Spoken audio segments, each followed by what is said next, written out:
We welcome you to Long Island, New York. We're at Laval Stadium to finish up the regular season here in CAA play. It's our CAA game of the week on Lacrosse TV as the Hofstra Pride and Stony Brook Seawolves meet for the first time as CAA competitors. With that, we welcome you alongside Kylie Ohlmiller, the former Stony Brook Seawolf. I'm Travis Eldridge. Kylie, this is a rivalry that runs deep here on Long Island, but for the first time between these two teams here in women's lacrosse, we have them meeting as conference foes.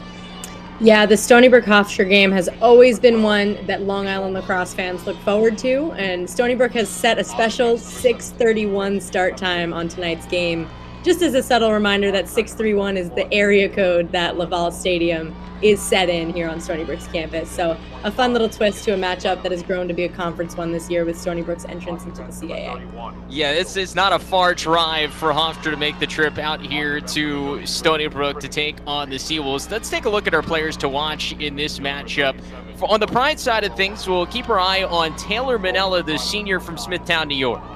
Taylor Manella is a dominant dodging threat for Hofstra's offense. Her stat line is pretty much even with 30 goals and 22 assists on the season this year. And as you can see in these clips, she has all the moves. When she sees that extra pressure from defenses, she's been able to handle that pressure and make something happen off of the feed too. On the other side, speaking of feeding, very few people had as good of a game last week as Jolie Creo, who went off for 8 assists in the win over Towson. Yeah, Jolie Creo is one of the veteran players that leads this Stony Brook offense as of late. She's, as you mentioned, coming off of that record book performance with an 8-assist game in their last time out. And Coach Spalina mentioned how much he takes pride in players at that X position. And he's been so impressed with how Creo has stepped up and brought her veteran experience to this Stony Brook offense from behind the cage. Creo, a very dynamic scorer at Holy Cross throughout her career, a grad transfer here to Stony Brook this season. And with those 8 assists, she's now up to 20 assists on the year. She had just 52 in 4 years at Holy Cross, showing you just how she continues to diversify her game now as a member of the Seawolves. Kylie, we had a chance to talk to both coaches here entering this week. If you look at this game from both sides, for Hofstra, they come in 4-11. Obviously, this is it. This is their final game of the season, as they will not qualify for the CAA tournament. On the other side, Stony Brook has clinched the top seed in the CAA tournament next weekend. Little different on both sides on how they handle this game.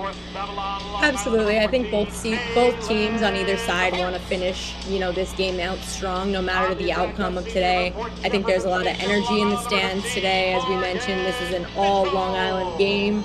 Hofstra coming from just 45 minutes down the road in Nassau County, and the Seawolves holding strong at Laval Stadium in Suffolk County. This is also the first time that Stony Brook usually would be in the America East Conference tournament next weekend, and typically they would host, being the first seed.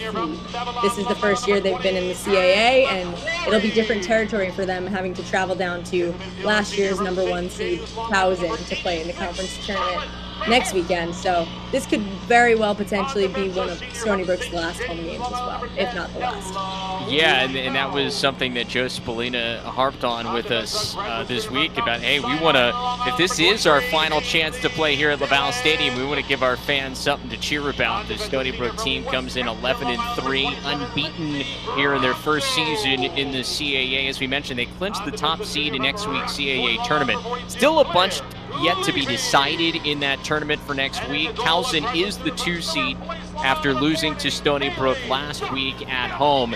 Monmouth, Delaware, William, and Mary, the 3 teams currently battling for the final 2 spots. That'll be figured out here tomorrow, Saturday, a big day here at CAA Women's Lacrosse.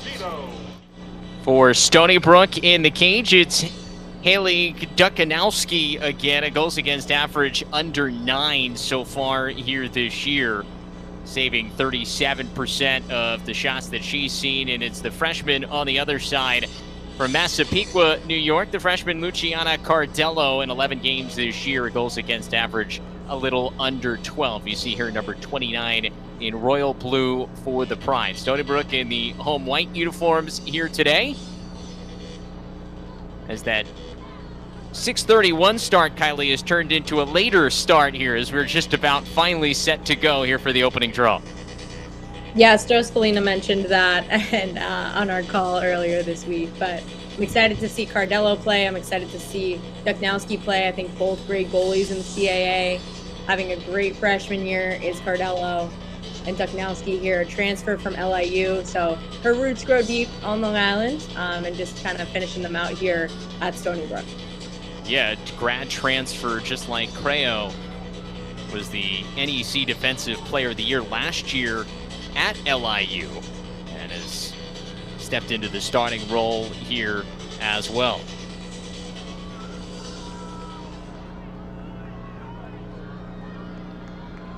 In the draw circle, Courtney Carollo here for Hofstra.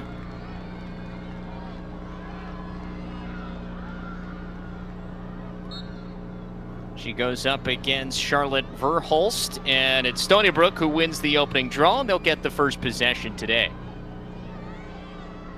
Verhulst has been so impressive so far this season. She has really stepped up in a lot of different ways for Stony Brook. She's been dominant at the draw circle in previous years, but this year they've asked a lot of her in terms of being a two-way midi, and it's been great to see her really step up in big moments, finish big-time shots, and really push a lot of transition as well. Yeah, really a stat machine when you look at her stat line. 16 goals, 6 assists, 48 draw controls as well.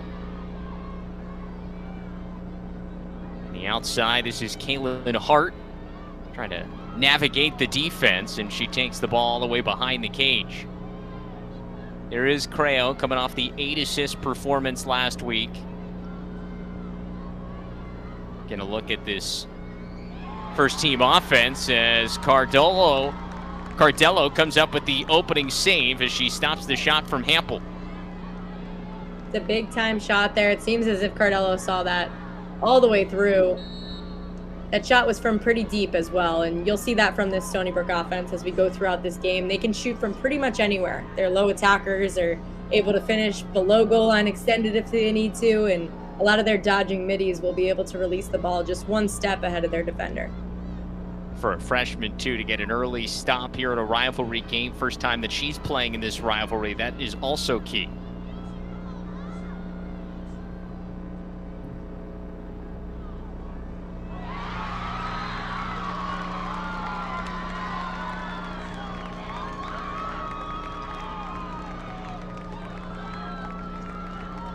A big goal there by Lauren Coletti, number 2 for Hofstra to start off the scoring. As you see here, a lot of quick ball movement, which is going to be key against this Stony Brook zone. Quick ball movement right to X and a feed to the inside, and Coletti's able to finish it. That was a really heads-up play there by number 2. So it's Hofstra on the board here first.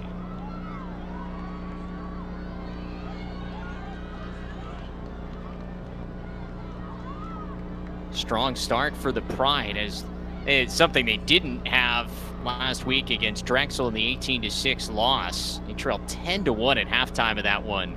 As you might expect, Shannon Smith did not want to talk a lot about last week's game. One of those, you throw out the tape, you burn it, and you say, let's move on.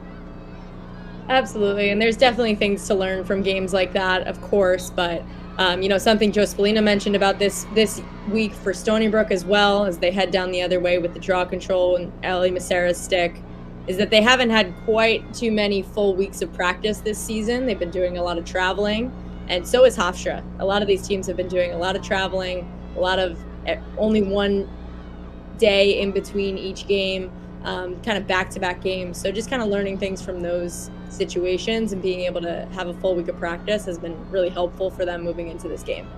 Opportunity here for Stony Brook to answer, and they do. A great dodge, and the Seawolves tie things up at 1 apiece. Jaden Hampel on the dodge, number 11 in white. She has been a spark for this Stony Brook offense in so many different game opportunities this year. She's been playing a lot of that low right area, and you see there, it was just a quick little move where she caught her defender kind of stepping towards her top side of her stick. So just that quick protection, bringing it to the inside with her face dodge, getting across the middle of the, she's able to finish. She's really good with that when it comes to dodging from down there. 27th goal of the season for Jaden Hampel. Out to 44 points. 3 games this season with 6 points.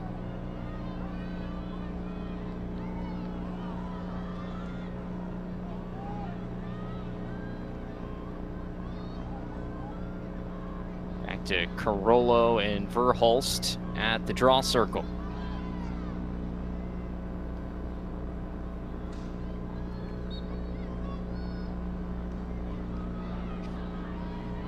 Stony Brook has a beat on it. Now it's just loose, and it's Hofstra comes up with a great hustle play. Ellie Macera, the All-American. All-American, Tewaaraton nominee. She's doing a little bit of everything for Stony Brook this year, and she's really stepped up in a lot of different areas. We saw her with a great back check there on that loose ball. She's come up with a ton of draw controls, and she's definitely able to put a couple numbers on the board in terms of points as well. Yeah, that is for sure. 53 goals this year, leads the team. Also 84 draw controls. She has just been a stat machine. That's why she was named a Tewaaraton nominee just in the last week or so, one of the top 25 women's players in the country.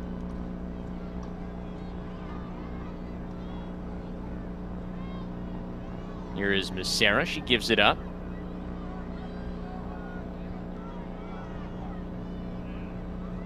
Now Morgan Mitchell getting a touch.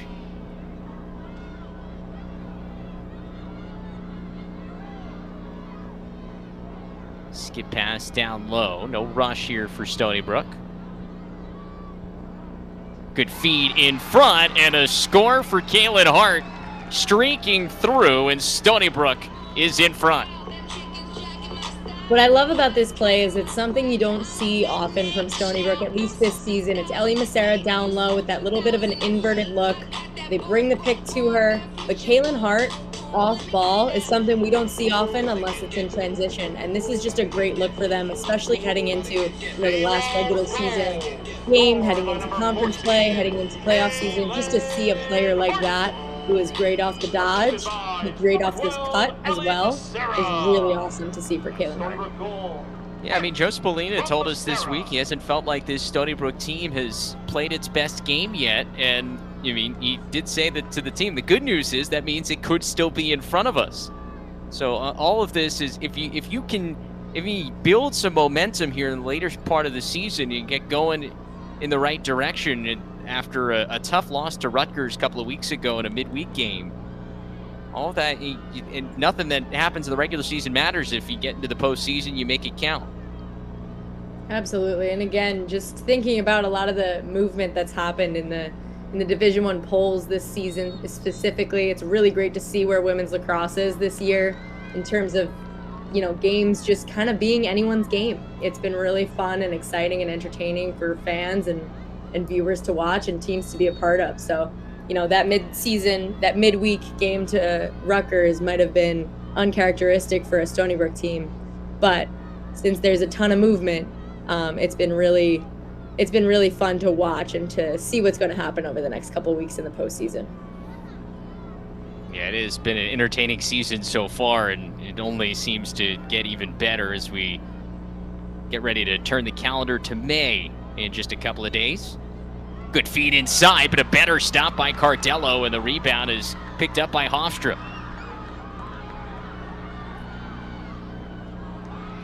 Nice speed here in the clear.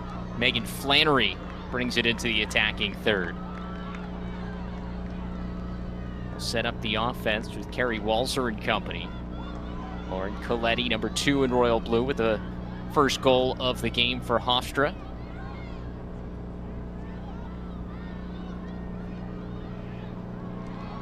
Pass a little too tall, and it's actually just intercepted by Duchnowski and Cage. A really nice read there by Duchnowski. That's something that, a lot of defensive coaches, including assistant coach Greg Michelli with Stony Brook, will work on a lot in making that goalie an 8th defensive player. If you can do that, especially with feeds from behind like we just saw, it makes it really tough to play against as an offense. Mitchell helps bring it in for Stony Brook, and they go back to work on offense. Back-to-back goals after they trailed 1-0. Individual effort here from Hart. She shoots wide. That's the Hart we're used to seeing, that top dodge, that hard, speedy dodging, and that low to high shot. It's a trademark for her. Here's Macero working from X, and she finds the back of the net for the first time today. So a couple of early points for Ellie Macero, and it's 3-1. A missed shot by one of your stars turns into an opportunity for one of your other stars. I love to see that back up there by Ellie Macero, and she is just a threat all over the field. Usually plays as an up-top midfielder dodging low, but this time she brings it from behind, and she's able to kind of just take a quick step, turn, and fire to the back of the cage. That's one of the things that makes her so difficult to defend, is that speed. I mean, just it almost looks effortless for her to beat her defender and get to the top side for a score. Absolutely. I think everything she does, she makes look effortless out there. And I know, you know, for sure as a player, it probably doesn't feel effortless to her. So I don't want to put any a knock on that for sure. But she makes it look so easy out there, and it really is what makes her such a special player. So 3 straight goals for Stony Brook. Looking to stay perfect here at home this year. 5-0 coming into this game here at Laval Stadium.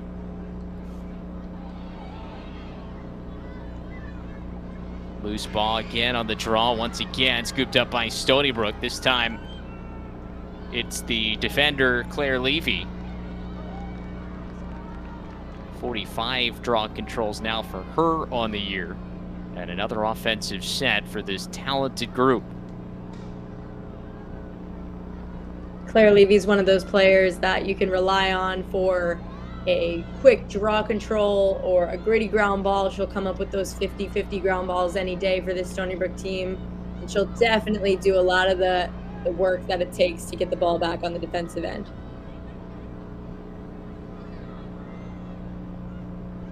Another good feed inside. Cardello, though, with a stop, point blank.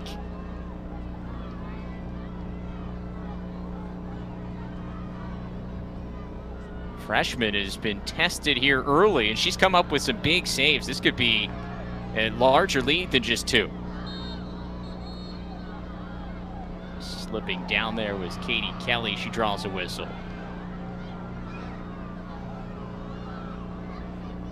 That'll be a yellow card on Stony Brook defender Haley Dillon. We'll take another look at it here. Kind of looked like Kelly just lost her footing, but yeah, you could see Dillon there kind of arguing that one. It looks as if she kind of just lost her footing, and referees called the push from behind rather than the slip. So Hofstra will go a player up for the next 2 minutes. So good opportunity here for the Pride. Kelly already with an assist here today on that first goal. University yellow card issued to number 23 for a cross check. So player up here for the Pride.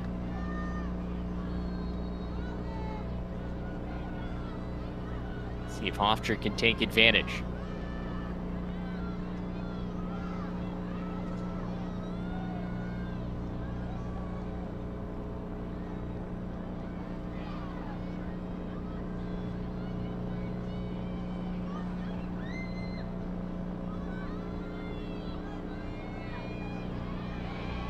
Got in traffic there.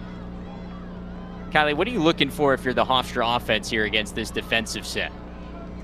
Yeah, playing against a zone, I think it's a team effort. There's no individual efforts when it comes to playing against a zone. Moving the ball is the best thing that you can do in order to get defensive players out of their zone, right? Paying attention to you when you have the ball, they're going to retreat back to their zone. So the quicker you can move the ball, the better.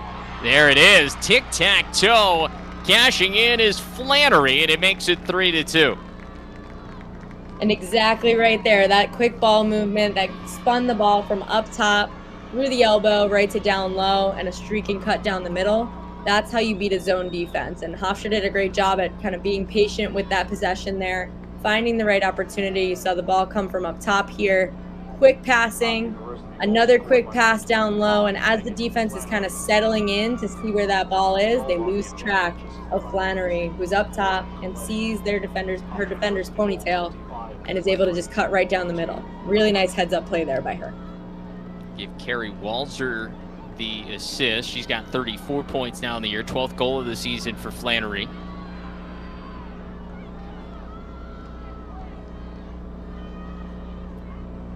You can hear the fans in the background at Laval Stadium. Friday night in the middle of lacrosse season on Long Island. 2 Long Island CAA Division I teams going head to head here. I can imagine that the stands are packed and a lot of young Long Island lacrosse players looking up to some of the best to do it out here on this field today. Yeah, just got to get through the traffic to get to Laval Stadium on a Friday on Long Island, and then you're good to go. Yeah, seems as if Hofstra made it here on time, so they're coming from the heaviest traffic spot, so that's good. That's true. As Stony Brook gets the possession here off the draw.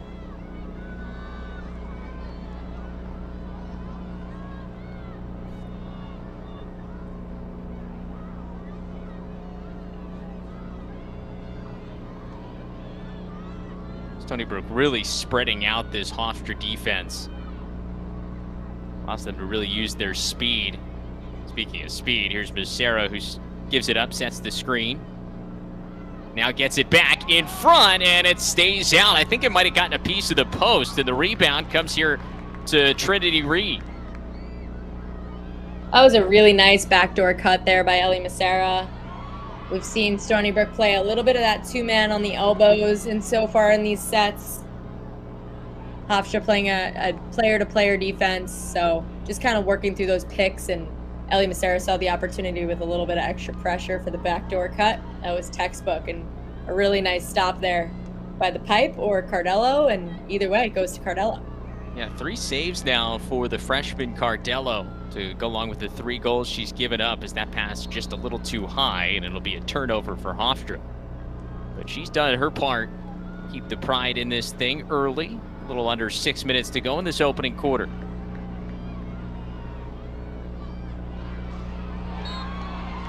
Physical play here around midfield, and it'll stay with Stony Brook on the whistle. Kira Asatella gets it back into the offensive end for the Seawolves. Jolie Creo checks in down low, number 7 in white. She's down on the low left. She had 8 assists in their last time out against number 2 ranked in the CAA, Towson. It was a huge performance for her. Big game for Stony Brook. They came out firing in that one. Jumped out to an early lead and took care of business, 14-11, to secure that top overall seed in the CAA tournament. And a potential matchup we may see in just less than a week here as well in the CAA tournament. And maybe next Saturday for the CAA championship game, as Hofstra takes it away. Full head of steam here for the Pride. Now they'll settle things down. Carrie Walzer bringing it all the way across midfield herself. By the way, that back check was incredibly timed. I think that's the key to a good back check, is to be controlled and find the right time for it. And that was a pretty perfect one, in my opinion. All right, finally we got a touch there from Taylor Manella. Haven't said her name much. Stony Brook's done a good job on her so far.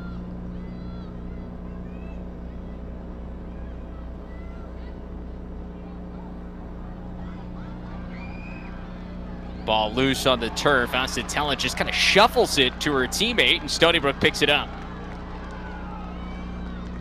Here comes Levy. Full head of steam.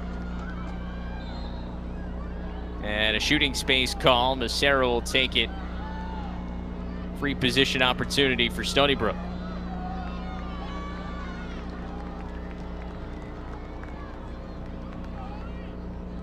Just under 38% on free position shots this year. Becerra drives in. Does it go? Yes, it does. There was a whistle, but they'll count the goal. Musera has her second of the day. Musera is just so quick off the line. She uses that speed to her advantage in a lot of different plays in the midfield and in dodging, but also off the free position line. See how quickly she gets off this line, protects her stick from that defender who's right on that right side of her and is able to be really acrobatic, shooting that ball across her body as she falls down.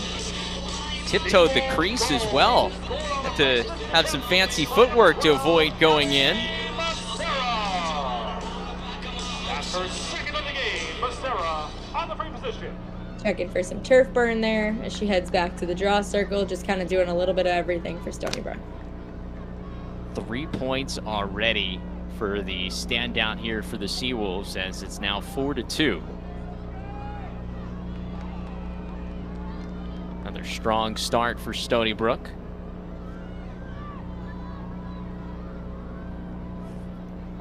And Jaden Hampel now taking the draw for the Seawolves. Once again, opposite Courtney Carollo. We've seen Jaden Hampel take a few draw controls here in Stony Brook season. If things need just a little bit of a refresher, or if the opposing team is kind of winning some draws and have a little bit of momentum on the draw circle, then Stony Brook's done a great job at switching some things up and bringing Jaden in there. She was a dominant force in high school when she played at West Islip at the draw-taking unit. So giving Charlotte Verhulst just a little bit of a breather there to gather her thoughts and win a draw control. I think that's always good for possession.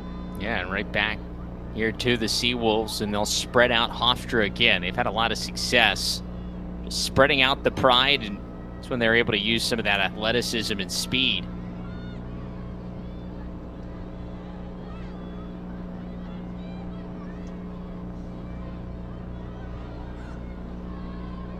Mitchell. Now back to Mitchell and Musera. Musera drives left, and she finds the back of the net again. A first quarter hat trick for Ellie. A beautifully placed shot by Ellie Musera here. She is a dominant righty, a dominant-handed righty, but she dodges with a split dodge down to her left hand, and again, just makes it look so effortless. A lot of ball movement here, a lot of player movement. So here she just recognizes the opportunity is to her left, and that quick release right there, right to that top right corner. There's nothing really Cardello can do about that shot. That was just a beautiful shot there by number 12. What a start for Ellie Musera, making a statement of 4-point opening quarter. 3 goals now on 5 shots already. Oh, by the way, also has 3 draw controls and a caused turnover. It's a good game for most people. And we have 2 minutes left and change in the first quarter. That's why she was named one of the top 25 women's players in the country by the Towards On Committee. Certainly in the running for that award.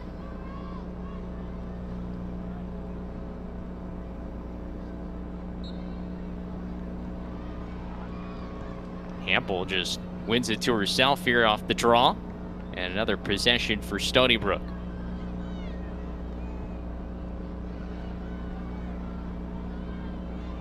You're mentioning the CAA tournament coming up. You can, of course, see the entire CAA tournament here on Lacrosse TV.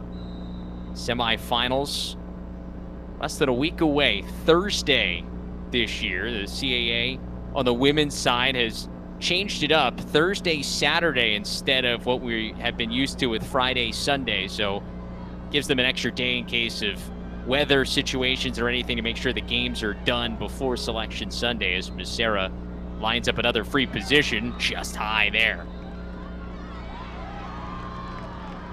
Go back up is it's actually Hofstra ball. Hofstra won the race there to the end line.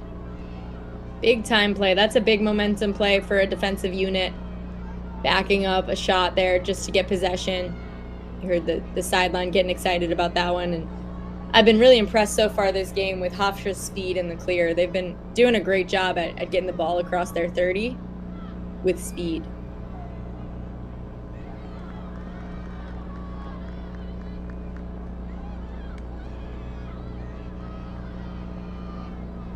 So the Pride looking to answer the couple of goals by Stony Brook and Ellie Macera.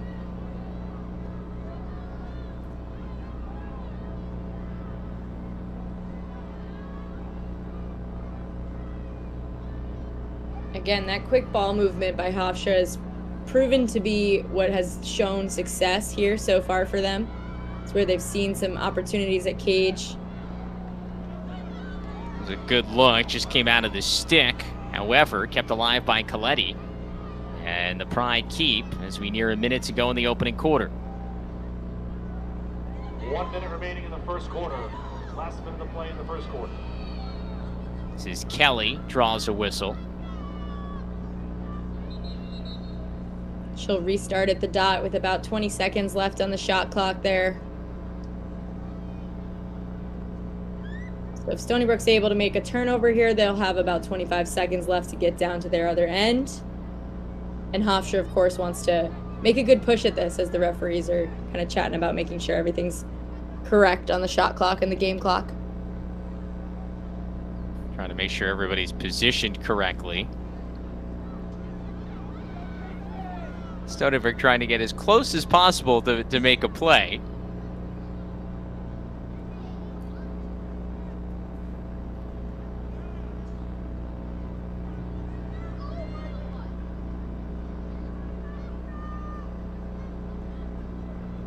Everybody verifying that we're good to restart play here. These are interesting scenarios for, you know, players that have a lot of momentum, that have just kind of run the ball up all the way up the field, have a lot of adrenaline going, and then, you know, play takes a pause like this. And of course, we got to make sure that the game is safe and run the right way. But it definitely takes a little bit of some juice out of the adrenaline of the situation. As a collision as Manella went up to try to make that play. That draws a whistle.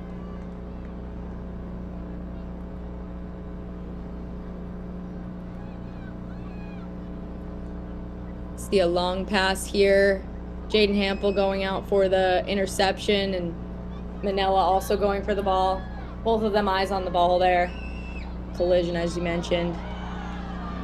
Now another whistle as it looked like Walzer took a stick to the face trying to go for that ball, and so it stays with Hofstra. Just over 30 seconds to go in the quarter. Stony Brook trying to come up with one last stand. Shot clock was winding down, so Hofstra had to just heave it. Goes into the corner. Lindsay Ronco will try to get one more chance here for Stony Brook at the end of the first. 15 seconds to go. They have time.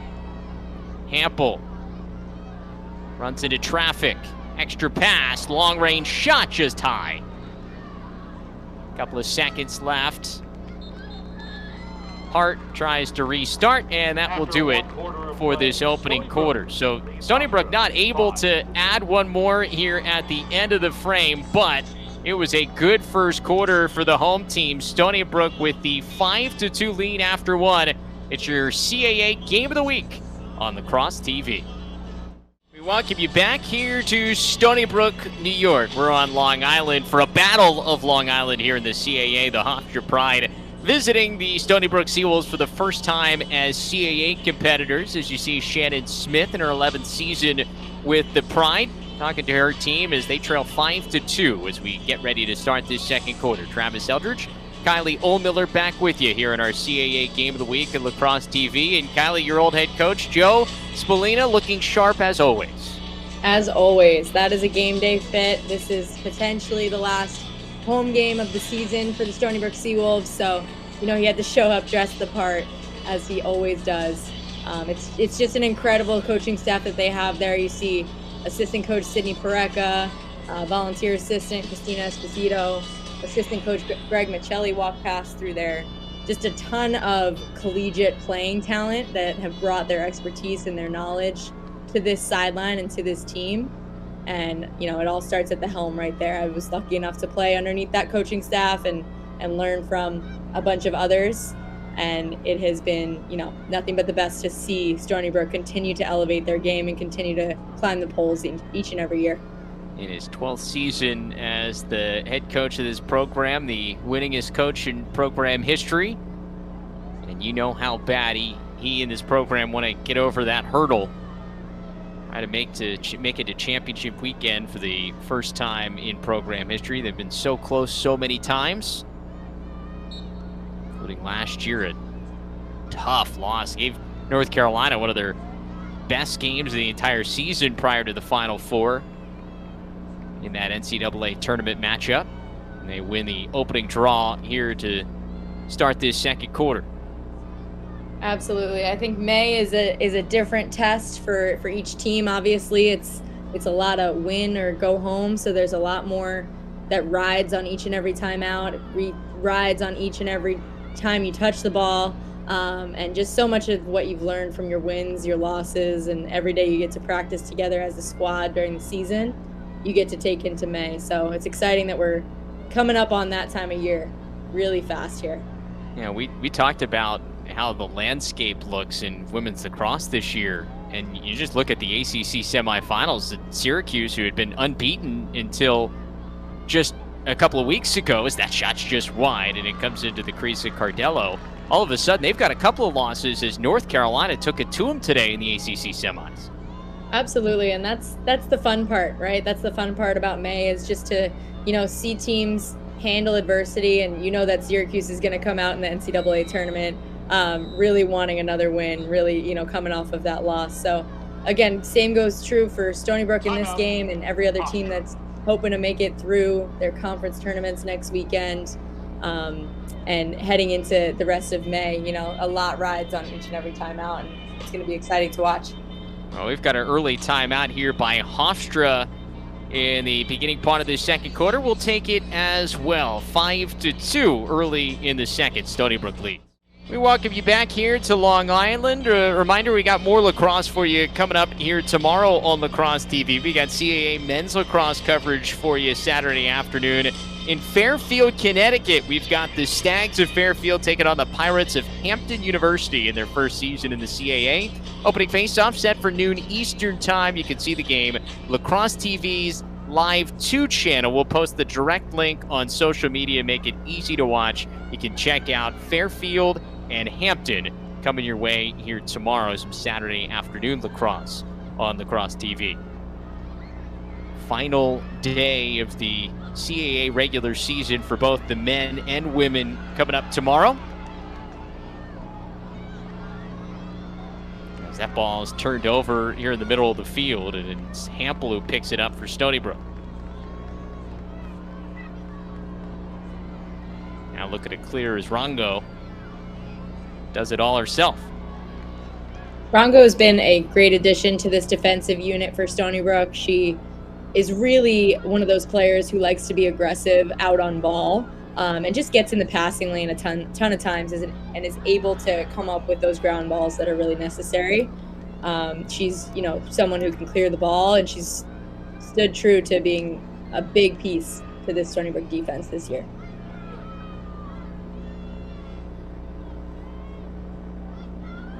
Having some patience here early in the second quarter. Creo rolls back. She's got an open player just off the crossbar and high. That's Erin McQuarrie's second step-down shot, where she's seen a little bit of time and room right off the catch there. Second one that's kind of missed high or wide. So I'm sure if she gets another opportunity there, as any good shooter does, she'll try to adjust that shot just a little bit. Creo, Verhulst. Now on this side, it's Hampel. McQuarrie draws the double team. Now Musera opened up. Mitchell has it just kind of hooked high and wide. Creo, quick restart. Shot clock was winding down, and it's a shot clock violation on Stony Brook. Really quick restart there. That was a heads up veteran play. We mentioned Creo in the beginning of the broadcast here for just being a veteran out there for Stony Brook, coming from her 4 years at Holy Cross, where she put up big time numbers and has just kind of seamlessly fit into this offense here for Stony Brook, and really can make plays like that where She knows the shot clock is running down, and she's got to get a quick pass in there to try to get a shot on cage. And Stony Brook's able to come up with a ground ball, a cause turnover here in the ride.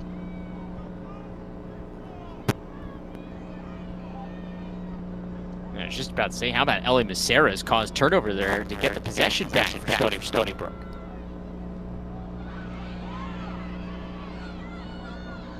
She does a little bit of everything for that Stony Brook team out there. Caused turnovers. I'm sure she has a couple of them so far already today.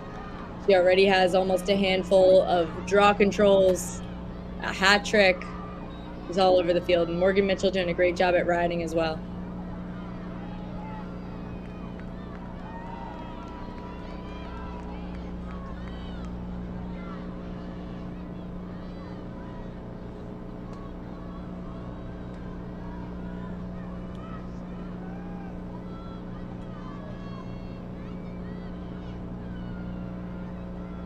Hofstra, again, just kind of settling into their offense. They've done a good job at moving the ball quickly. As you can see, every time they catch the ball, their head is on a swivel, and that's a big thing to notice when an offense is playing against a zone defense. Every time you catch the ball, your eyes are up into the middle. That's a great feed there, but a nice pickup by Duchnowski and Cage.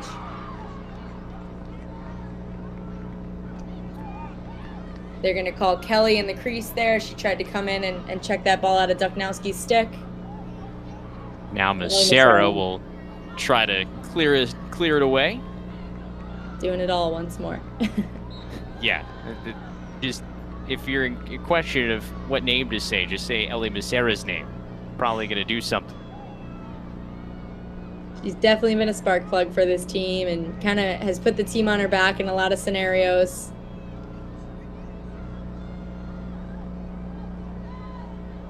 Stony Brook's done a great job as well at every time they get the ball in their offensive third, kind of passing the ball around, finding their spots as a team offense, finding where they want to be, setting up specific plays, putting their dodgers in spots to dodge, and putting their feeders in places to feed. There's a good look in front. The bouncer falls for Mitchell.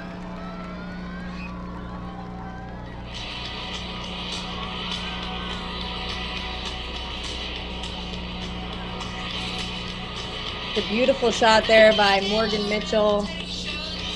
Earlier this season, she had a big game against Syracuse, scoring, I believe, 7 goals in that timeout. But she is just an incredible off-ball player. You see her not giving up on that cut. She kind of curls all the way down from the crease, all the way across, as she notices that her defender kind of is still on her backside, right? And she's open, so she just kind of holds her stick out in front of her, asks for that ball, and as she curls across towards the middle, she increases her angle, and her teammate's able to see her. I think that was a great example for young players watching at home of how to not give up on that cut until as you're kind of coming through and getting out of that 8. And she did a great job at that, able to finish a really nice bounce shot.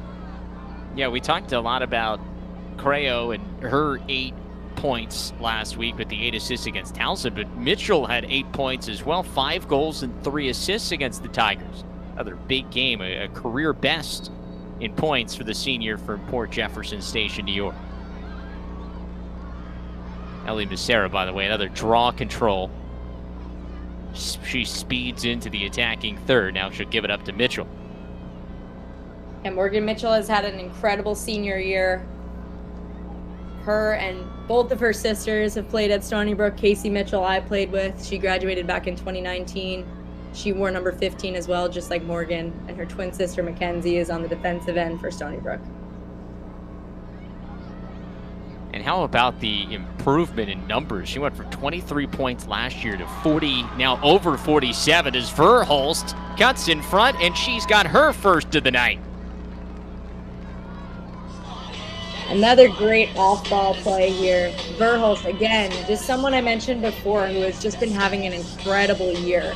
not only in the draw circle, but really being able to be a force on offense. And that quick ball movement, you see a little bit of two-man play, and instead of looking for the dodge, it's looking up as you're dodging. Ellie Macera keeping those eyes up to the middle, and Charlotte Verholz just able to kind of slip through a couple defenders who aren't paying attention on the backside, and finishes a tough catch and finish as well with that stick in her right hand. Ellie Macera picks up the assist. She now has 5 points on the night. As Verholz scores, and now she'll go right back to the draw circle.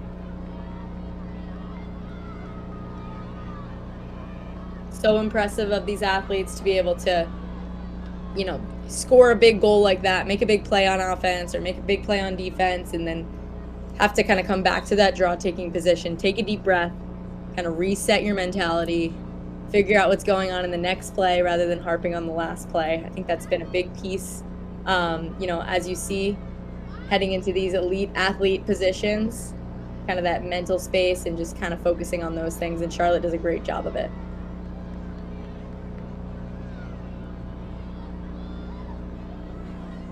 Just over 8:30 to go in this first half. Stony Brook has opened up their largest lead of the night, now 7-2.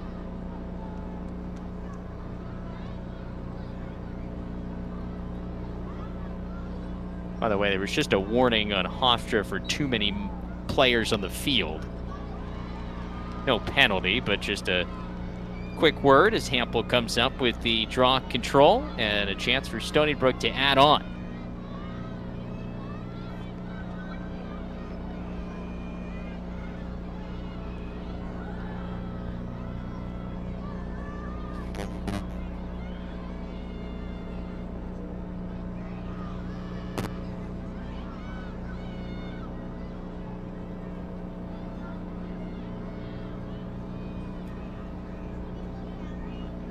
Stony Brook's offense showing a couple different looks here as Creo looks to feed a cutting Mitchell again. Ellie Macera on the rebound, just high, and Mitchell's going to look to back it up, set up something different as they head into this offensive set. And that's Mitchell who slides it in, and she's got another.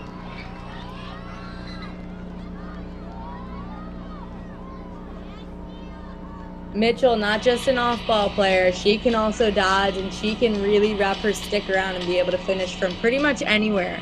And you saw this on this replay here. She kind of backs the ball up, notices there's a pick coming right down to her. Jaden Hampel sets the pick, and she kind of just turns that corner. If she takes one or two more steps, she's going to be crashed on by defenders. There's going to be slides getting right into her hands.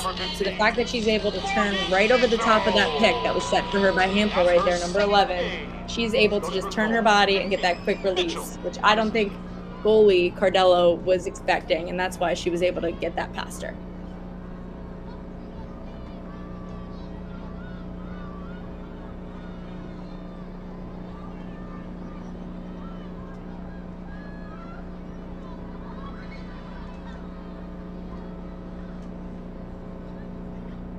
Back at the draw center now, Charlotte Verholz for Stony Brook. Referees making sure that everything's set up correctly. Coming out of nowhere and making another great play. I think that was Macera again.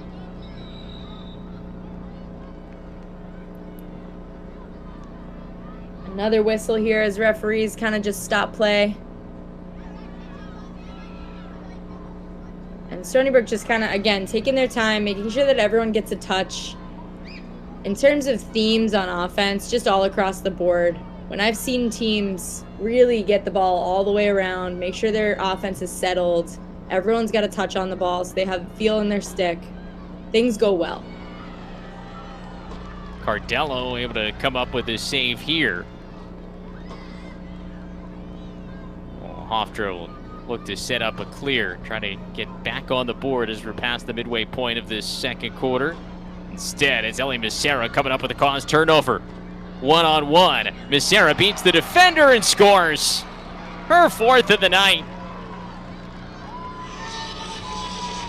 The wild part of this replay here, which you're about to see, is that She's the only Stony Brook player in your screen against 3 or 4 Hofstra players, and she just does it all. She comes up with the cause turnover. She rides so hard, as you can see here. Kind of just a little bit of a check, a big-time ground ball, protects her stick, has one more defender to beat with 2 on her back, a quick hitch, and a beautiful spot placement on that shot. Just a little bit of everything for number 12, Ellie Becerra. Yeah, that was all of the stats play. You cause the turnover, pick up the ground ball, and score the goal.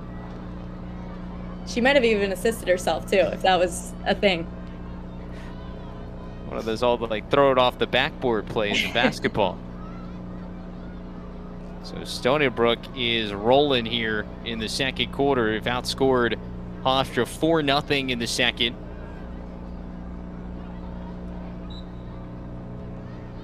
This was a 3-2 game. And they've now scored 6 in a row, and another possession for the Seawolves. Another one for Ellie Becerra. She's definitely on tonight.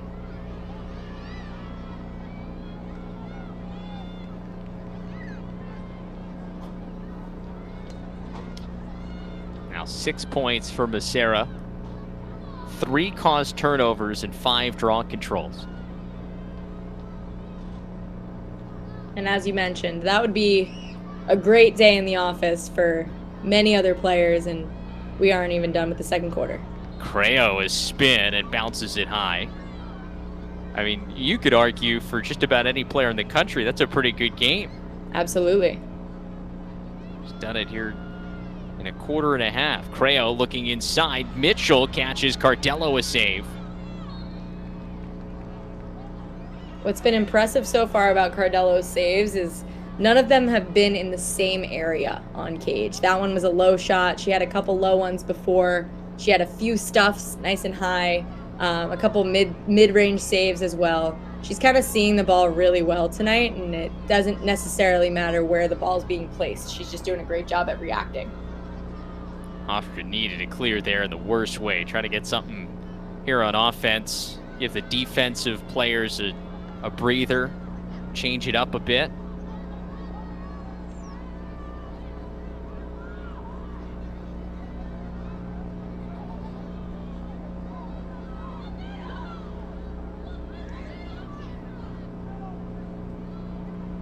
Looking for the skip pass. Good catch. Shooting just wide of Duchnowski and Cage.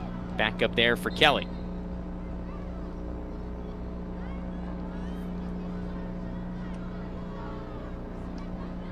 Got a whistle away from the ball here.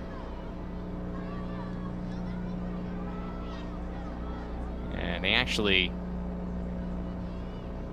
This is a free position opportunity for Hofstra. Chloe Sedler. I can imagine that was a push on the last shot.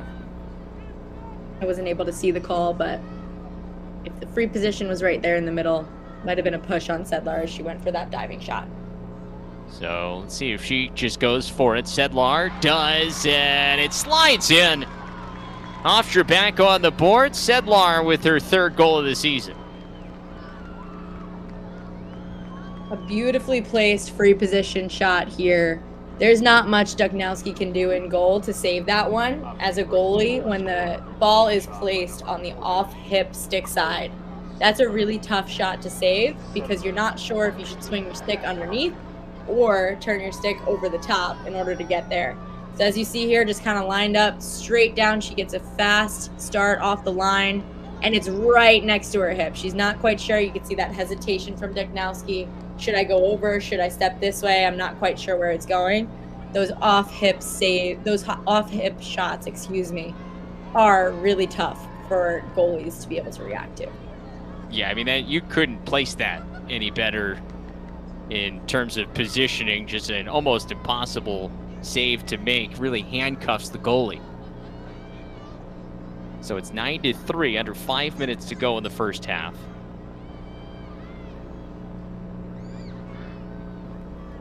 We've seen a couple different draw taker changes here for Hofstra.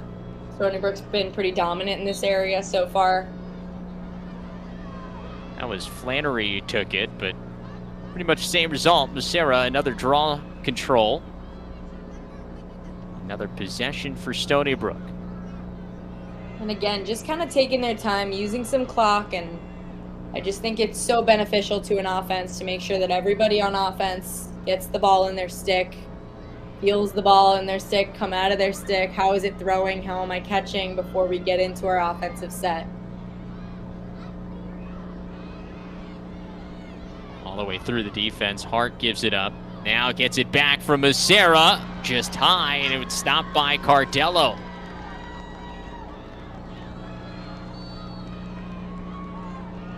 Whistle, and they play on here for Hofstra. And that is a offensive foul on the Pride, a charge right at midfield. Ella Whitehouse took the worst of that one, but credit to her for the position here. This is full steam ahead for the Pride on offense, and Whitehouse takes the hit, and she draws the call. And that's the right call by the referees there. Ella Whitehouse was kind of set in position with her feet stuck. And even though the offensive player for Hofstra didn't quite see her coming, she ran right into her. So that's the right call there by the referees. So gets the ball back to Stony Brook.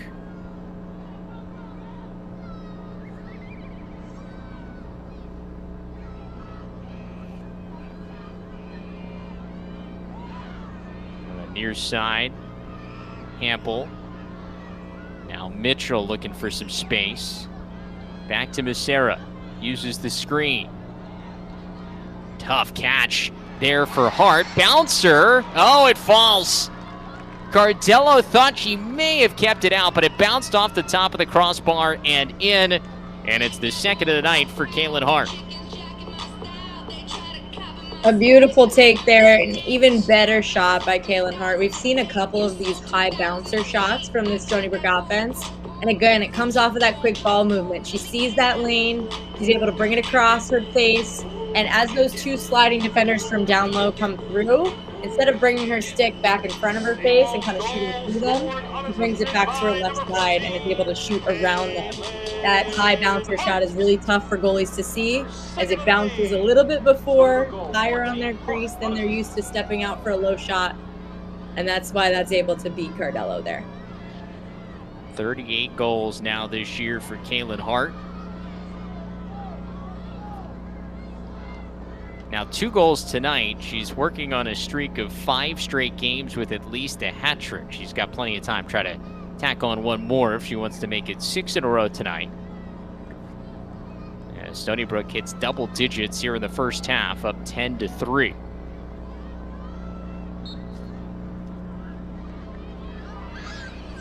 Another draw control win for Ellie Becerra. It's now 7 of them tonight.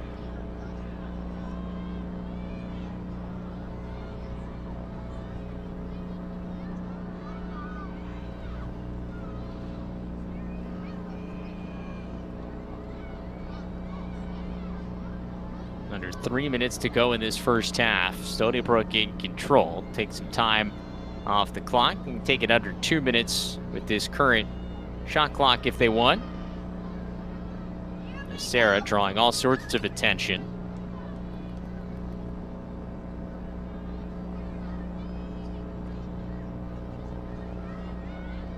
Here's Creo. Hampel looking for some space in the dodge. Now it's Mitchell's turn. Hampel draws a shooting space whistle. Free position look here for Stony Brook.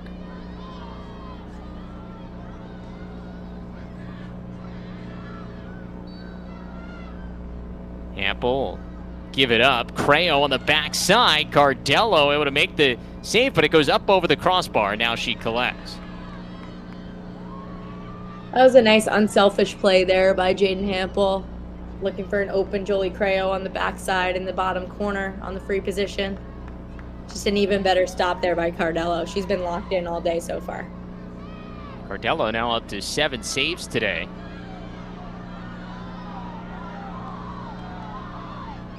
Trinity Reed brings it all the way into the attacking end for Hofstra. Rachel Graff collects, and we're under 90 seconds to go in the half.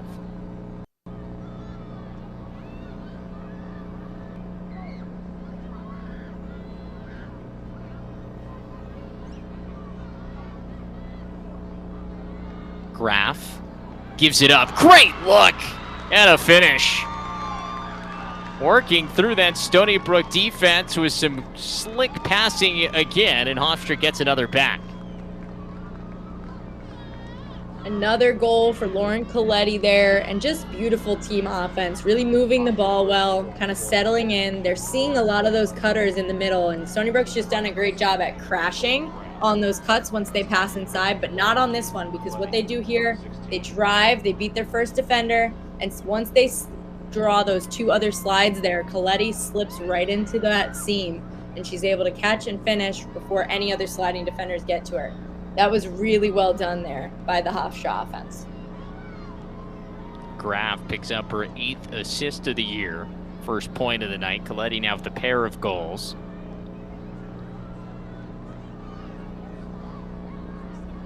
And it's back to our original matchup at the draw circle with Carollo opposite Verhulst.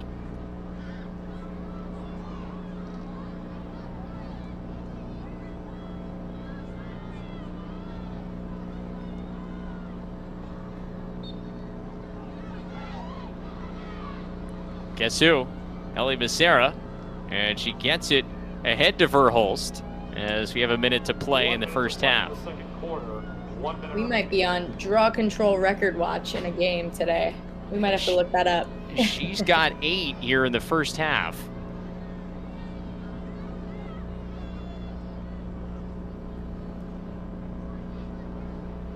I mean, Kylie, you're the top of a lot of the records here at Stony Brook. You don't own that one? No, I was behind the restraining line for a bunch of those. My teammates did all the fun, dirty work, and a lot of credit to them. We won a lot of big games because of them. Here's Becerra on the near side, under 30 seconds. Good look inside, side-winding shot, and there is the hat trick for Hart. The signature Kaylin Hart shot here comes off of a cut once more. Second time here tonight, she scored on an off-ball goal. She's cutting right from the elbow there, and Ellie Becerra, big hugs there from teammate to teammate. Ellie Becerra has had her head up the entire game, and she is usually a dodger, and that's what Hofstra's playing her on defense for here today. They're playing her to dodge, and as she starts to dodge, she has her head up. She sees that cutting Kaylin Hart, and Kaylin Hart is just so good at her deception when it comes to taking low, bringing that stick low, changing levels, and bringing it to the top. Stony Brook goal, 14. So another assist for Becerra. She's now up to 7 points here in the first half. Hart mentioned 3 goals, 6th straight game with a hat trick for Kaylin. You see Charlotte Verhulst essentially directing her teammates where she wants to go with this ball.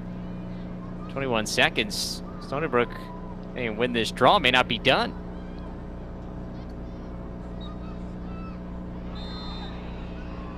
Yeah, we got a whistle. That was a push on Hofstra there right around the circle. And it's Becerra with it. Just over 10 seconds. Pass in front, and they do get one more. Mitchell's got a hat trick as well. The duo from last week's game against Towson, Jolie Creo to Mackenzie Mitchell, off of that quick draw reset there. Really quick heads-up play. The ball kind of was bouncing around, but when the ball is moving fast, it's really difficult for defenders, especially in transition, to get organized and near each other. So you see Mackenzie Mitchell with the classic give and go. She passes it from up top. Jolie Creo with her eyes up, and she immediately cuts. Right after she passes the ball, she immediately cuts, and that's the definition of a give and go. And she finishes right to that bottom corner. Jolie Creo. This has been an impressive opening half for Stony Brook. Outscoring Hofstra 7-2 in the second quarter.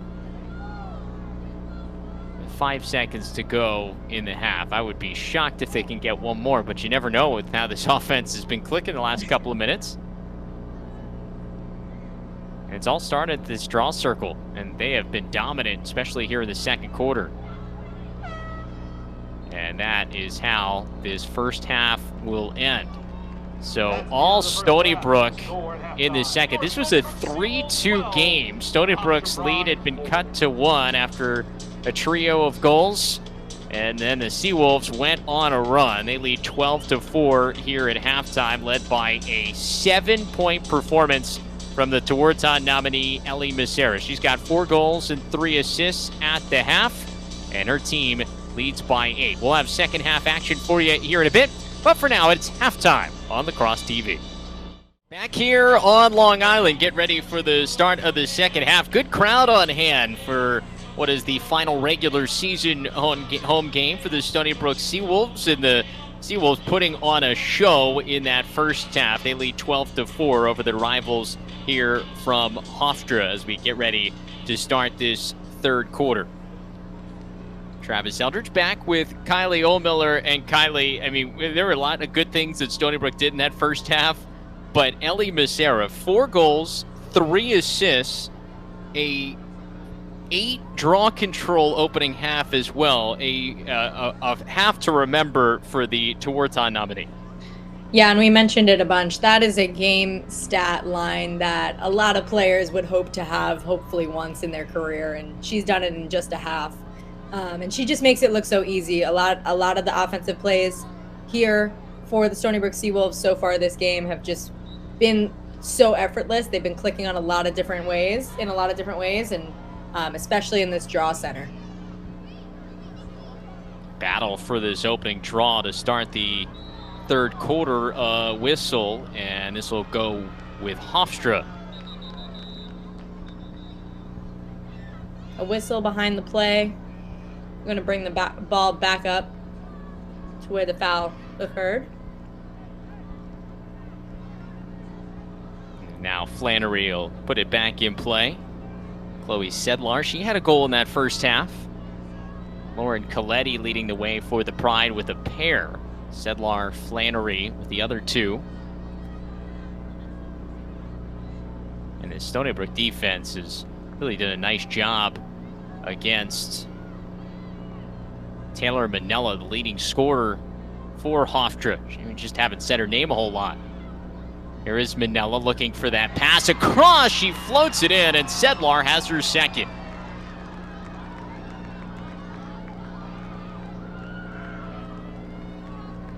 Right as you say her name, she's able to capitalize off of a feeding opportunity. A really nice finish there. Just kind of that cross crease look. It's one of those skip passes that will work well against a zone defense if you catch slides out of their spot. So quick ball movement has been the key to their success so far. You see 4 defensive players on that left side, and you see that low attacker named Sedlar be able to kind of slot into that position right next to the crease. She does a great job with her awareness there. She gets some celebratory hugs from the sideline. Junior out of Maryland has doubled up her goal total in the season here tonight. Came in with 2. She's now got 4 on the year.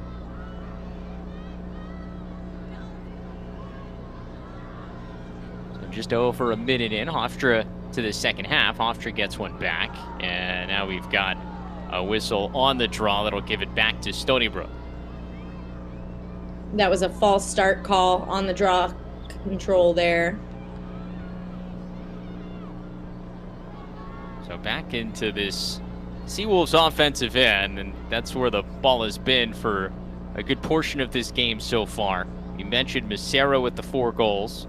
Caitlin Hart with the first half hat trick. Same goes with Morgan Mitchell. All the stars coming out to play for Stony Brook here tonight. Creo gives it up.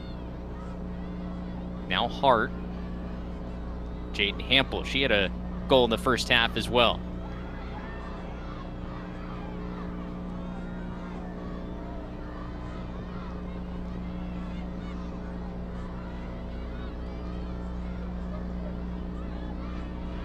Turned back is Hart. Now behind DeCreo. Something we talked to Joe Spallina about. Jolie Creo playing that ex-attacker role, as we've got a whistle on Hofstra. And is this a yellow card? That'll be a yellow card Carrie for Walzer. Carrie Walzer, yes. So as you watch the replay here, see a little bit of that contact that ends up high, hits Jaden Hampel in the neck area, the head neck area. So any hits to the head neck area from the stick will be an immediate yellow card. So a free position opportunity here for Jaden Hampel straight away. Junior from West Islip.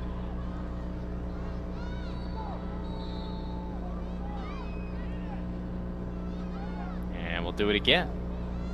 False start call there for Hofstra, and as you saw there, Jaden Hampel was looking to pull it out and utilize the fresh 90-second shot clock on the woman up. Instead, she just says, why not? Bouncer finds the back of the net, and Hampel's got a pair. Not that time is for sure. She decides to, on the second time around, just a quick step down shot. And again, that high bouncer shot is where a lot of the Stony Brook offensive players have been beating Cardello today. And you can see she's ready to go right before that whistle. And it's that quick 1-2 step, that crow hop. She's able to kind of just set her feet and release the ball really quickly. By number 11, Jaden Hampel. So Hampel's got a pair tonight to go up to 28 goals on the year. Her sister Emma playing at Army. And Jaden's got some dance moves to celebrate. This team does like to have fun. You can tell in how they celebrate and kind of are there for each other and all of the hugs post-goal. The Seawolves love to play at home in this stadium. This is a special place where a lot of big wins have happened for this program. So that's why you can probably see this Seawolves team leaving it all out there tonight. A big crowd of Long Island youth lacrosse players out there watching their role models playing a Long Island matchup. Try to stay perfect here at home this season. Chance to go 6-0 here at Laval Stadium with a win tonight. Also looking to win their 6th straight against their rivals here from Long Island. That one hit the post. Comes off to Verhulst and back to Duchnowski in the crease, and she'll look to clear. Loose ball scooped up by Macera. And there's no stopping her in the middle of the field. What I love about that ground ball there is Claire Levy was running onto the ground ball that was rolling away from her. And instead of kind of still going for that ball, she looks to immediately box out the player next to her so that Ellie Macera, who's running towards the ball coming to her, is able to easily pick it up uncontested. So that was a great form of communication between those two veteran players for Stony Brook. Here's Creo trying to back down her defender.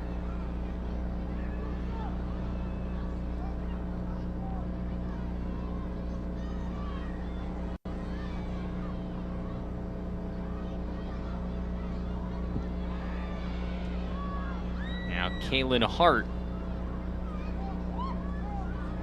Mitchell.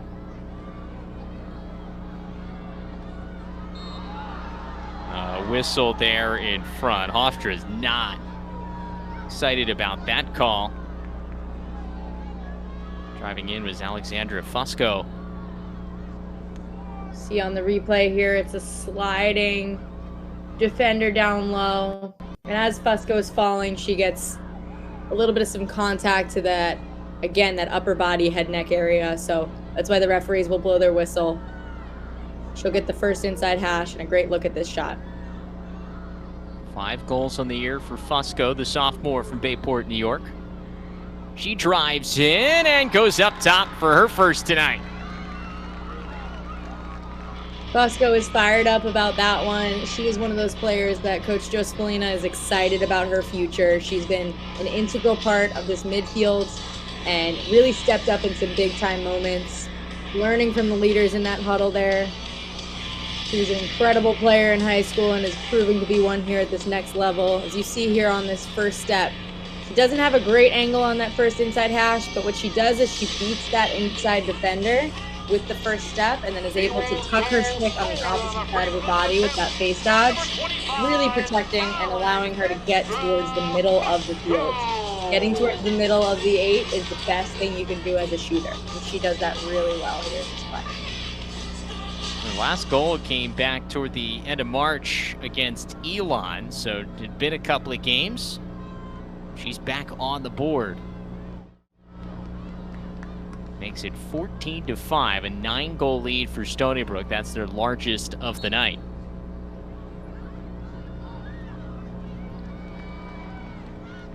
This time it's Claire Levy who wins the draw control.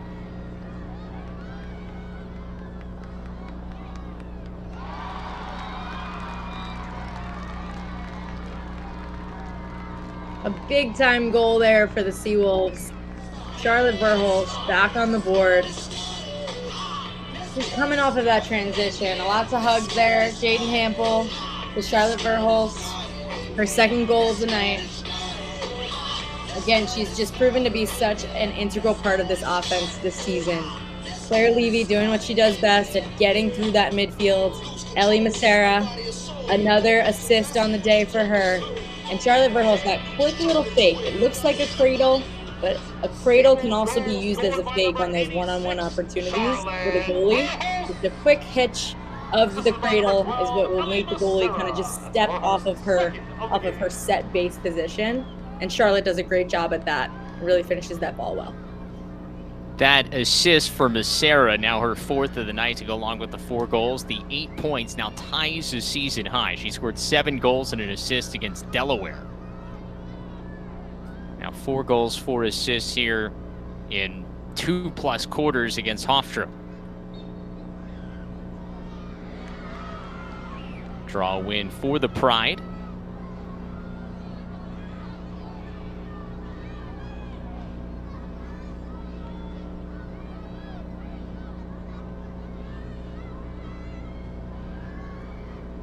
Both teams have been so impressed with their patience on offense. Once they get it into their offensive third, they've really done a great job at just kind of settling in and seeing what the defense is offering them.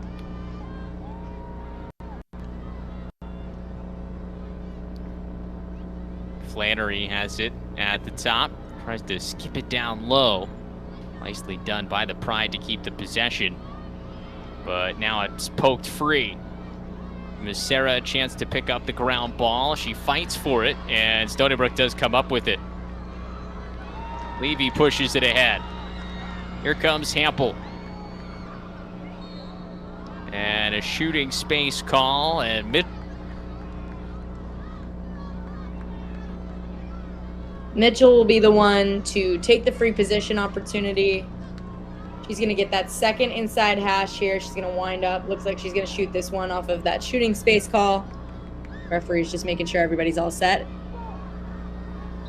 So Mitchell lining it up, and it looked like it's deflected on its way over, and the Pride have the backup. A great play there by the Pride. As a defense, your goal on a free position opportunity is to get a stick on the shooter, and Stony Brook right back with it. They've done such a great job in the ride today. Look out. Extra pass down look, just a little high. They were looking in front there for Courtney McClay, the sophomore from Buffalo.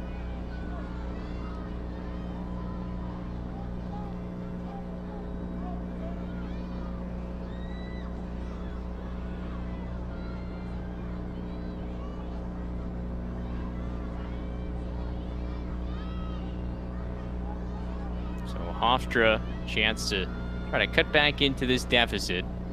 15-5 Stony Brook lead. I was going to say earlier, the Pride came out, scored the first goal, got a couple of stops, got some great saves from Luciana Cardello, their freshman goalie. But then Stony Brook really turning it on the midway point of that opening quarter and then through the second.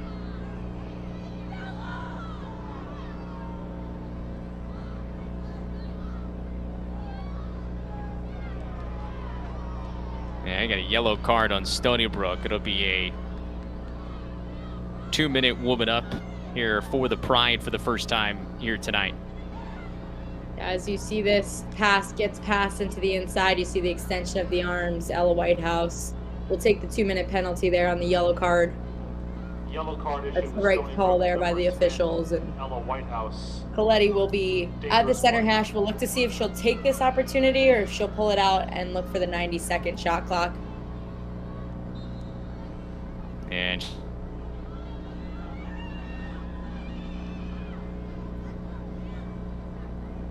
Coletti opts to pull it out.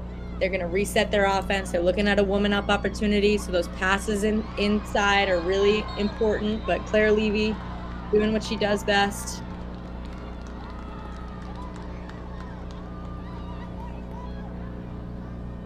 We're going to see another yellow card here, this time for Hofstra, as a check to the head on Levy as she kind of headed out of the mess there, picking up that interception. She's going to start with the ball here, but now it will be even out on the field as we have a yellow card on both sides. so bringing it into the attacking zone here is Kaylin Hart.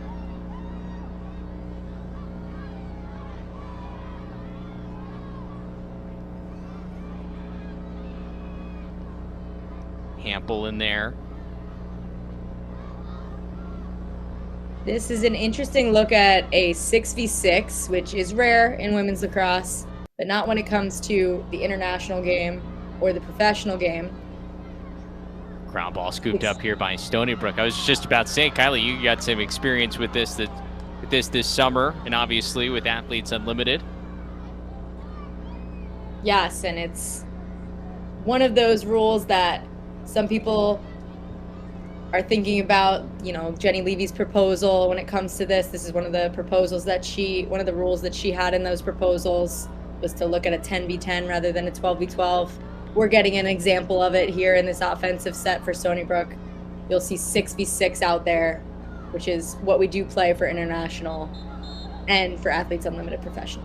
And as a player, just how much, because in some cases, it looks like there's more space. As a player, having experienced it, how much more space really is there? There definitely is a lot more space, and you know, I am all for being able to play either way, as long as we're out there and having a good time. But I think that, you know, in terms of having played both versions of the sport, with a 7v7 and with a 6v6, there's definitely a ton more space. Sometimes as that seventh offensive player, it feels a bit crowded. So just kind of seeing that space and utilizing that space has been really fun to experiment with at the highest levels. We've got there's a whistle that gives Stony Brook the ball here and continuing to play 6v6, streaking through. We got another whistle as Hampel tried to fight through, but this will go the other way.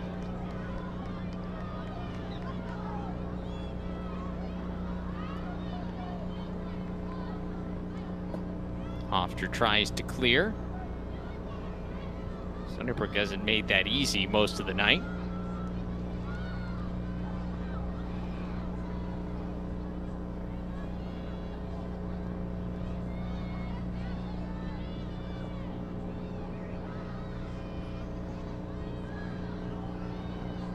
Flannery has it up here at the top.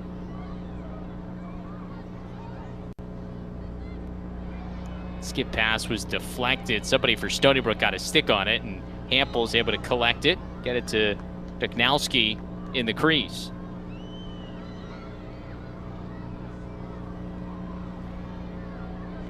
Chance for Stony Brook to run. A lot of space. That pass just a little off from Mitchell. She couldn't handle it cleanly, and now she'll back it out.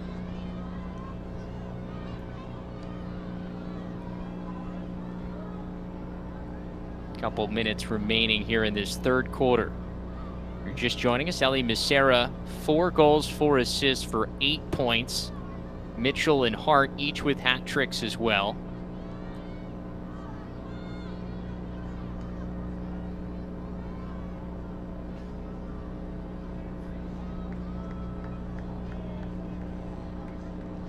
Nice move and a whistle.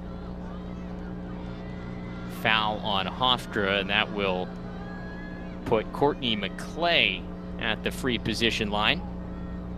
See a replay of this here. A quick dodge, and it's that sliding defender that comes across the body there for that slide without stopping her feet. So that'll give the, McClay the opportunity at the free position. She'll go right to goal and slides it past Cardello for her first of the night.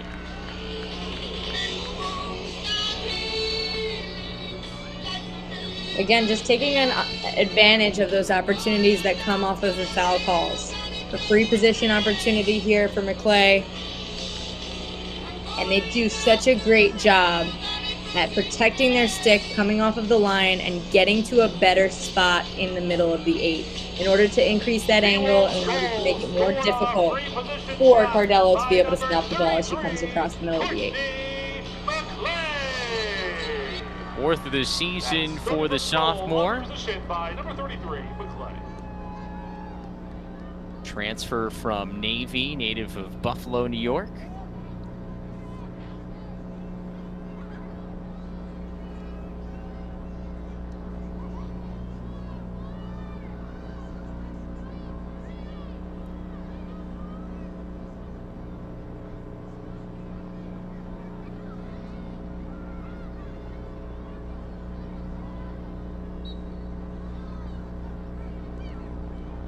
Hampel taking that draw here for Stony Brook. Levy just kind of pushes it to herself and gets another draw control.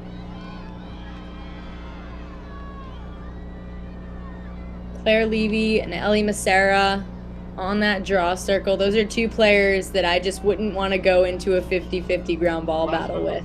You can tell every single time the ball's on the floor, it is their one and only goal to make sure that ball ends up in Stony Brook's hands, and they've been really on top of that so far in this game today. Yeah, just so good off the ground. Stony Brook can essentially hold for one shot here at the end of the quarter if they'd like. Levy.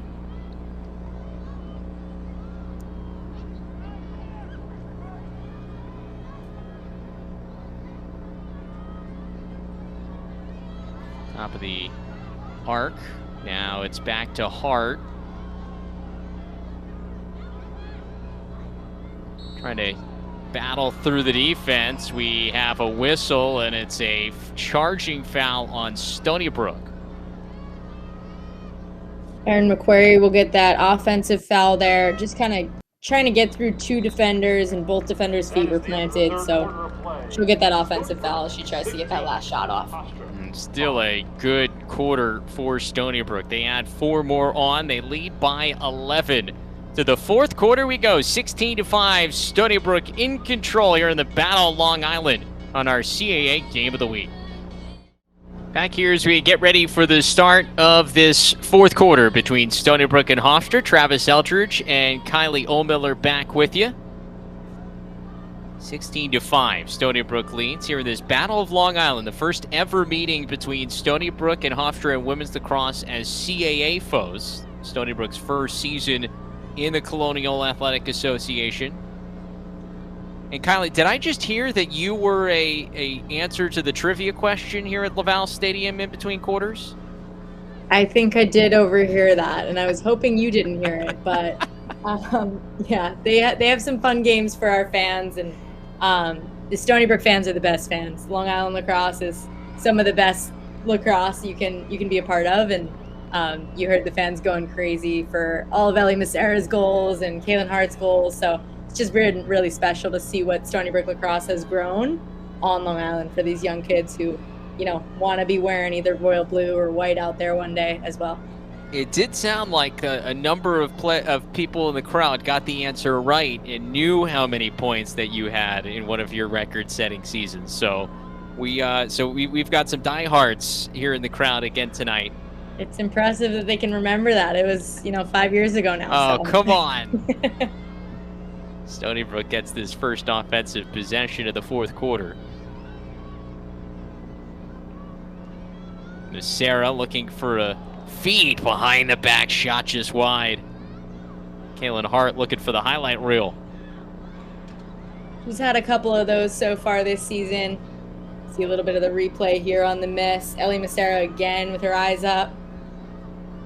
And Hart, again, that's the spot to do it though. That's the perfect spot for a behind the back because she ran out of her angle. If you're looking for the right spot or you're wondering when a behind the back is good to shoot, it's right there. You know, she can't really necessarily shoot in front of her face because she ran out of angle to shoot on the cage, but she gets a better angle by putting the ball behind her back and adding a little deception on the shot as well. Yeah, I was going to say, I mean, at that point, at that angle, that is your best look at trying to get something on cage. And not just trying to look cool and doing it, but an effective way to put a ball on toward the goalie. As Hofstra Absolutely. The best thing you can do is just continue to practice it so that when those opportunities do arise and they do show themselves in game, you can do exactly that. Oh, somehow that deflected in. A little quick stick in front. And Hofstra is on the board to start this fourth quarter.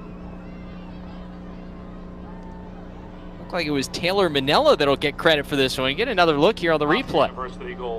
Quick ball movement down low. It's a quick feed in tight. And yes, it's Manella. She handles that with such poise right there on the doorstep. It's a little quick stick shot, and it looks like Duchnowski almost got a little piece of it, might have, but it still hits that top shelf.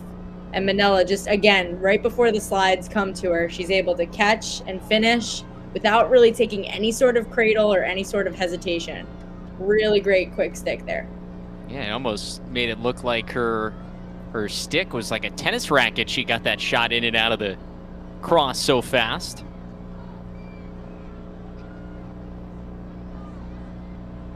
Carolla once again taking this draw for Hofstra. She's had that duty for most of the night. Jaden Hampel coming in to take the draw for Stony Brook. By the way, did do some research at halftime. Single game draw controls, I believe, is 16 for Stony Brook in program history. Now Ellie Massera, she lost a little bit of steam there in the third quarter. She's had 9 draw controls here so far tonight. Still so impressive what she can do in just one game. Still a very, very big game. Oh, absolutely. Defense forcing a turnover for Stony Brook. Comes into the stick, Arango. Haley Dillon with the knockdown there, the 6th-year captain for Stony Brook, leading the defense. Extra pass floating across. Actually floated a little too much for Kaylin Hart. Like an off-speed pitch to her. A little bit of a difficult pass to handle, and as they recover it, this is the smart thing to do here, is just to kind of get the ball off of the floor, move it a couple passes, reset yourselves after what could have been an exciting fast break transition goal.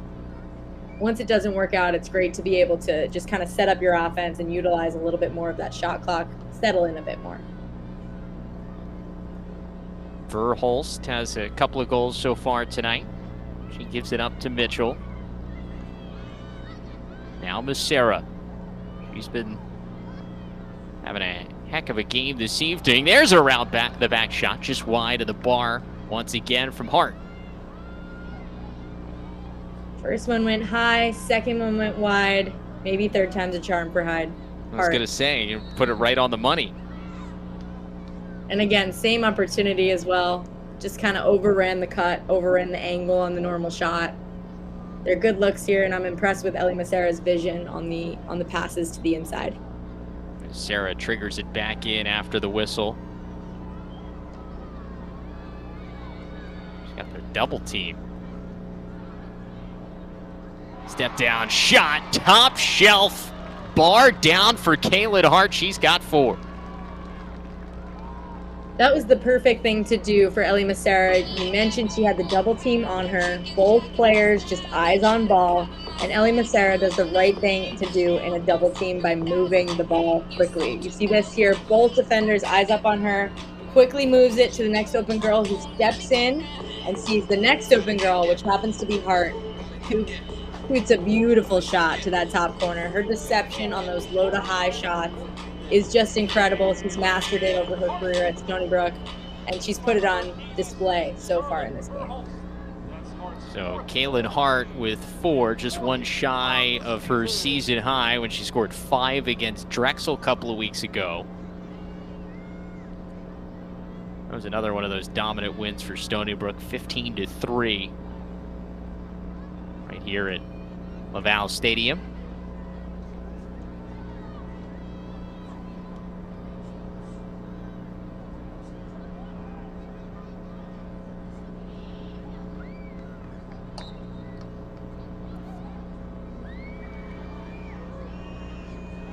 Another draw win for Stony Brook. Sarah looking to pick out another pass. Instead, it's for Holst, and Stony Brook will take their time.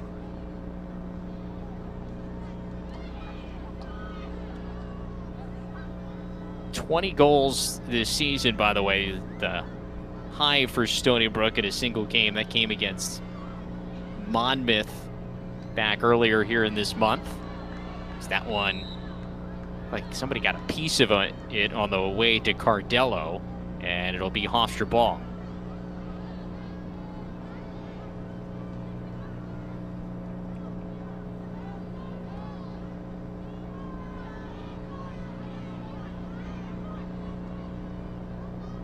Kelly comes back to get it. Whistle, but we play on. Play on again. Kelly just keeps on running. Finally, they'll stop her and bring her back for that whistle.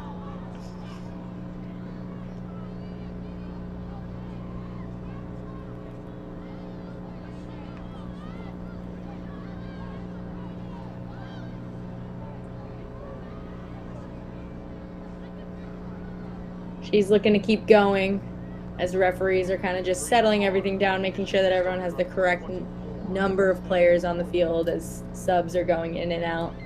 We've got a yellow card being issued to Stephanie Doyle for Stony Brook. I think it was on that second foul on the ride. A check to the body there on the swipe up. It'll be that check to the butt end of the stick. If it comes across the body, will be illegal, and it'll be a yellow card if it hits the body. So Hofstra will be a player up. Actually, just a green card issued, so 1 minute, player up for Hofstra. That was a good look. Just took her eye off of it, and Stony Brook picks up the ground ball. Here they come again.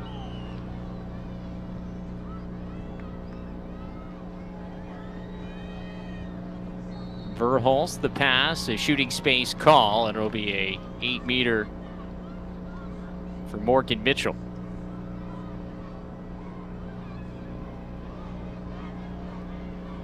Already with 3. Maybe she'll look to add another. Now she'll back it out. Macera splits a couple of defenders and scores. She's got 5. Unselfish play by Morgan Mitchell, who draws the shooting space on the fast break, gets herself on the free position line, and instead of taking the shot, sees an open Ellie Macera at the top, who, again, is just so dynamic in her dodging, and she's able to kind of split through a bunch of different people. So as you see here, she's kind of inching towards that play, sees the slide, dodges around that, sees the next slide, puts her stick away, and is able to, again, beat Cardello with those high bouncing shots. Those have been a staple for Stony Brook's offense in a shooting game here today. They've been able to really put the ball to the back of the net well with that placement. So a new season high for Ellie Macera, now with 9 points. As we tick toward 5 minutes to play here in the first conference meeting between Hofstra and Stony Brook in the CAA. For Hofstra, the final game of their season, missing the CAA tournament for the first time since 2018. Meanwhile, Stony Brook getting ready to be the top seed in the CAA tournament, playing their first ever CAA tournament this coming week. Remember, you can see the semifinals right here on Lacrosse TV next Thursday. Both the men's and women's CAA semifinals will be here on Lacrosse TV on Thursday. We'll have both championship games then on Saturday. Should be always one of the best weekends of the year, because you got the NCAA tournament, which is awesome, but the conference tournament, it's almost just like a play-in weekend for everybody else having an opportunity to try to battle their way for the right to play in the NCAAs. And there's always some sort of overtime game that gets super exciting. And these teams have seen each other at least once in the regular season as well. So always a fun weekend.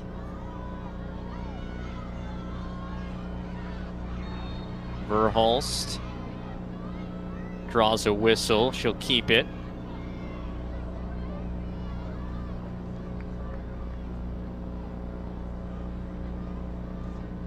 For Stony Brook, it'll be something new. You mentioned it. And the CAA had kind of rotated between having it be at the top seed in the regular season host the tournament, and then started to go to predetermined sites based off of last year's results, and that's the case here on the women's side this year. So that's why Towson is hosting the CAA tournament this year. So Stony Brook, having hosted the America East tournament so many times here at Laval Stadium the last several seasons, got to go on the road for their conference tournament this time around. Yes, definitely some different looks for Stony Brook. Just used to, at this point in the season, you know, having their last regular season game, at least getting to look forward to hopefully two more home games when it comes to conference play. But this year, just a little bit different. And they still don't know their opponent for Thursday yet. That'll be determined tomorrow. Towson has locked up the 2 seed. But between Monmouth, Delaware, and William and Mary, those 3 teams battling for the final 2 spots. All depends on what happens tomorrow, as that shot falling down is wide.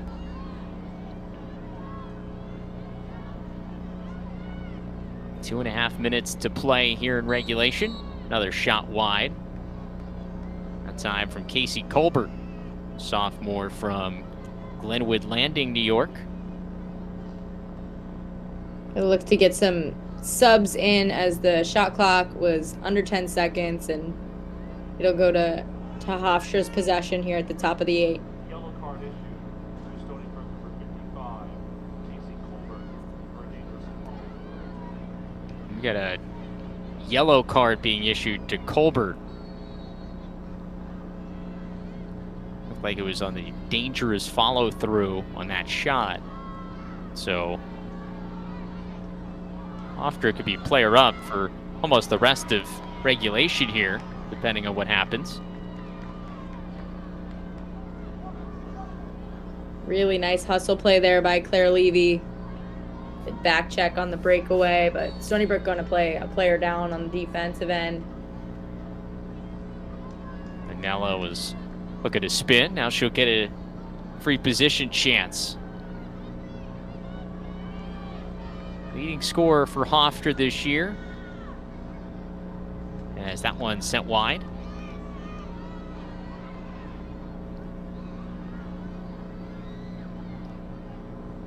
Another shot wide. By the way, new goalie in there is Shanna Hecht for Stony Brook, number 34. As the Seawolves come up with the ground ball, and they put it right back into her crease.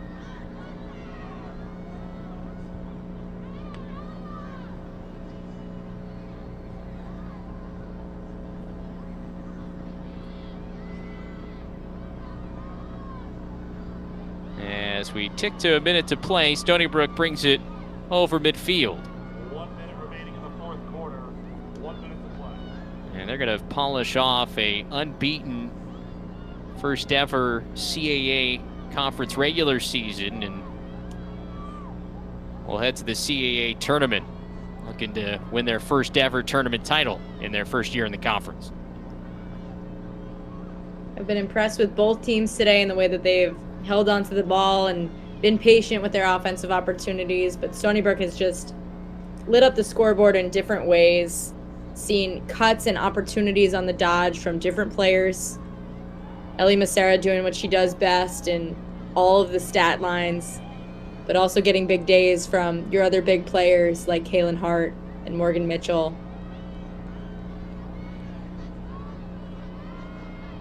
Stony Brook looks like they may just hold on to this, run out the clock. Ball trickles through the middle, and that is going to do it. So Stony Brook wins the first CAA meeting between the two Long Island rivals. 18-6 your final. Joe Spallina's squad moves to 12-3, 7-0 in CAA play, and they'll be the top seed in next week's CAA tournament.